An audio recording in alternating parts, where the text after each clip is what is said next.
Suivons l'homélie dominicale de la paroisse Notre-Dame de Protection, diocèse de Sherbrooke, missionnaire Clairetin. Mes chers frères et sœurs, au nom de la paroisse Notre-Dame de Protection, je vous présente l'homélie du 7e dimanche de temps ordinaire, année C. Mes chers frères et sœurs, le texte de ce dimanche tiré de l'évangile de Saint Luc. Jésus nous commande, d'aimer nos amis et nos ennemis. Et ça, c'est-à-dire pour se distinguer que vraiment le Christ vit en nous, nous en lui, nous devons être capables d'aimer nos ennemis et aussi nos amis. Ça, c'est l'une des doctrines les plus difficiles, les enseignements de Jésus les plus compliqués à comprendre. Pourquoi nous pouvons comprendre que même nos ennemis aussi ont le droit de vivre. Oui, c'est compliqué, mais nous pouvons comprendre à travers notre première lecture d'aujourd'hui, tirée du livre du prophète Ésaïe, où on nous présente Saoul et David. Saoul qui était le premier ennemi de David, qui voulait tuer David, mais il se retrouve au désert avec ses armées et le Seigneur lui fait dormir avec ses ennemis, avec ses armées, dans un sommeil profond. Mais David qui arrive, au lieu de tuer Saoul, il laisse Saoul, malgré la pression de ses armées, qui lui disaient, David, c'est celui-ci qui veut nous tuer à tout prix. Il veut nous tuer à tout prix. Voilà, le Seigneur lui a mis entre nos mains. Donc, tuons-lui. Mais David, qui ne voyait pas seulement un corps, il voyait l'onction de Dieu sur Saoul, comme enfant de Dieu aussi, comme créature de Dieu. Avec cette foi, David refuse de tuer Saoul et il annonce à Saoul, te voilà, le Seigneur t'a mis entre mes mains pour te tuer, mais moi j'ai eu la miséricorde. Voyons donc quel message que nous pouvons apprendre que sans confiance totale en Dieu, sans l'amour de Dieu plein dans nos cœurs, nous sommes limités à voir les uns les autres comme des créatures de Dieu. Et c'est pour cela que dans notre deuxième lecture, la première lettre de Saint Paul aux Corinthiens, Saint Paul nous présente Adam qui était fait de la chair et Jésus qui était un homme spirituel. Et voyons donc, il nous présente ça pour nous rappeler qu'avec Jésus, nous vivions une vie céleste sur la terre. Et avec Jésus en nous, nous pouvons voir des uns des autres comme les créatures de Dieu, malgré qu'ils se sont déclarés nos ennemis, malgré qu'ils nous maudissent, malgré qu'ils veulent nos morts. Mais nous devons être très prudents, comme l'évangile de Saint Matthieu, au chapitre 10, verset 16, nous dit, et méfiez-vous, je vous envoie comme les agneaux parmi les loups, soyez sages comme le serpent et doux comme la colombe. Mes chers frères et sœurs, nous devons être sages parce que dans l'ignorance, dans leur aveugle, nos ennemis peuvent nous éliminer. Mais on dit la confiance ne néglige pas la méfiance. Mais nous devons être sages, mais ce que nous devons faire, c'est de nettoyer nos images à travers l'aide de l'Esprit Saint dans nos cœurs.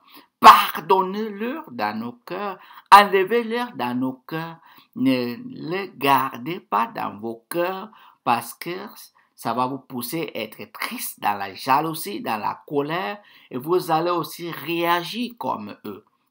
Mais aujourd'hui, quand le Seigneur nous demande d'aimer nos ennemis et même aussi nos amis, c'est parce qu'il veut que nous voyions des choses plus loin que nos yeux physiques et nos intelligences physiques. Parce que même lui, sur la croix, il a crié, « Père, pardonne-leur, car ils ne savent pas ce qu'ils font. » Ce n'est pas que ces gens-là ne savaient pas ce qu'ils faisaient, nos ennemis savent ce qu'ils font. Ils ne sont pas ignorants, mais ils sont aveugles. Parce que s'ils pouvaient voir l'onction de Dieu sur nous, s'ils pouvaient voir la puissance de Dieu sur nous, s'ils pouvaient voir l'amour de Dieu dans nos cœurs, ils n'allaient pas nous détester.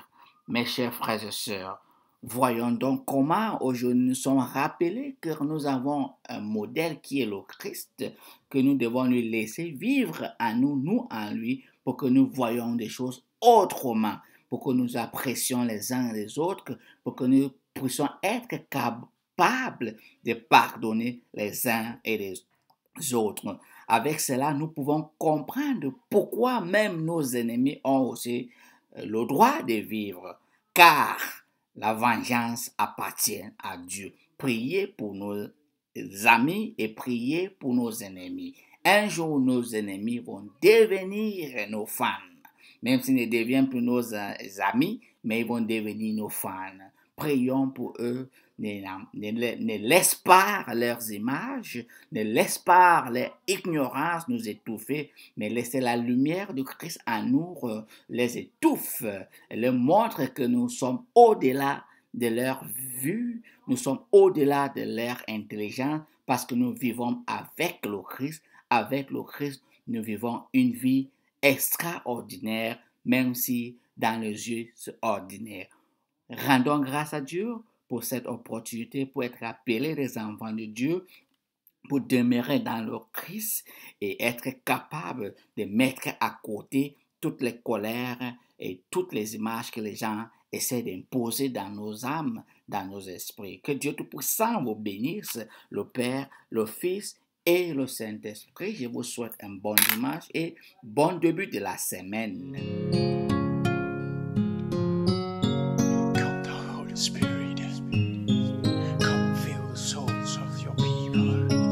Come down, Holy Spirit,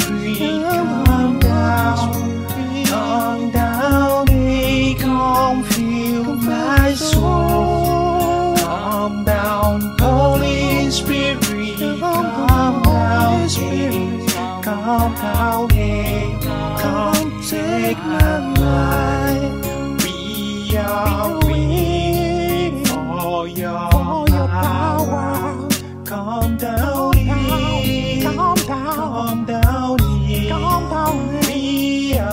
waiting for your power. Come down, come fill our souls. Come, Holy Spirit, fill the hearts of thy faithful. You are the omnipotent God, the God who is, who was, and who is to come. You were there in the beginning of creation with God the Father and the Son. Yes, you hovered over the meaningless earth and gave it meaning.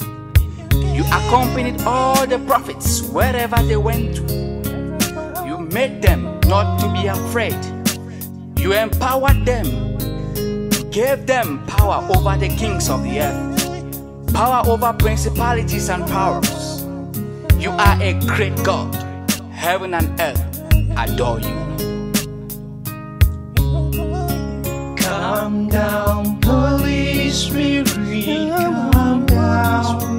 come down, hey, come fill my soul. Come down, Holy Spirit, come down, hey, come down, hey, come take my life.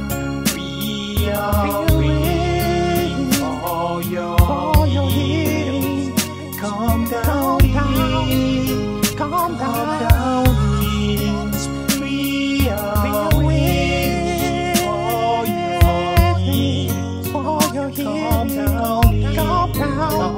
Come fill our souls. Holy Spirit, I believe in you. I remember Prophet Elijah, who was challenged by the rulers of the world. In his distress and confusion, he turned to you. You did not disappoint him nor reproach him. You came down in the form of fire, and the earth quaked. Yes, Lord, all the kings of the earth bowed. You are a great God. You give hope when all hope is lost. We are sorry, God of power and might. We are sorry for our offenses. Please forgive us for the times we neglected you. No one can change your essence, nature as God, most ancient of all mysteries. When the time came for the Savior of the world to come, you empowered John the Baptist right in his mother's womb. You gave him power and authority. You went down to Nazareth and overshadowed a little virgin called Mary. She conceived as Savior. After the victory of our Savior over temptation, you went with him throughout his public ministry.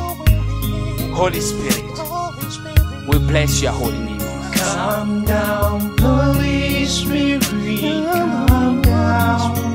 come down, hey, come fill my soul. Come down, Holy Spirit, come down, hey, come down, hey, come take my life. We are waiting for your blessings. Come down here, come down here. We are waiting for your blessings. Come down here, come feed us. Holy Spirit, we love you, we adore you, we bless you. When the day of Pentecost came, the apostles were all together in one place. And suddenly, out of the sky came a sound like a strong rushing wind, and it filled the whole house where they were sitting. All were filled with the Holy Spirit. They were filled with your power and began to speak other languages as the Spirit enabled them to speak. So, as we get in Acts of the Apostles chapter 2, Holy Spirit, you showed your wonders amongst them. Do it again in our time. You burned out the fear in them. You made them preachers, though they were mere fishermen. You graduated them as full-fledged apostles. Lord, we are in your presence. Come to us. We shall not go away without your blessing. Give us a new heart. You lifted great men like Mandela, Martin Luther King Jr., Mother Teresa of Calcutta, Pope John the 23rd, Pope John Paul II, just to name a few. You lifted them up to fight and pray for your people. Holy Spirit, come to us. Come to us. Lord, we need you. We need you in our time. We need you. We bless your holy name.